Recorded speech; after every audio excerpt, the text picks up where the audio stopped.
Јас сум Сретимир Николовски, советник од Дом во Советот на општина Крива Паланка. Во минатата година моите заложби беа за конечно финализирање на проектот за замена на азбестно-цементните цевки во водоводот во Крива Паланка и сега со радост би можел да констатирам дека конечно тој водовод ќе биде пуштен во најскоро време во употреба, се чека само употребна дозвола. Се залагам за чистење на неколку диви депони во околината на градот.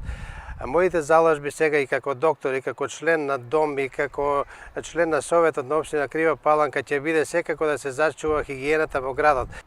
Затоа ќе го поддржувам проектот за реализација на замена на старите контейнери со нови контейнери, исто така за чистење и правење на местата каде што стојат контейнерите за отпад. Ќе се залагам во оваа година за озеленување на подрачјата околу градот Крива Паланка, во корелација со Министерството за земјоделство, шумарство и водостопанство. Исто така ќе се заложам конечно да отпочне проектот за гасификација на градот Крива Паланка, бидејќи главната гасоводна мрежа поминува покрај градот, а ние се уште не сме гасифицирани, имајќи во предвид благодетите што ги нуди гасот како енергетско гориво.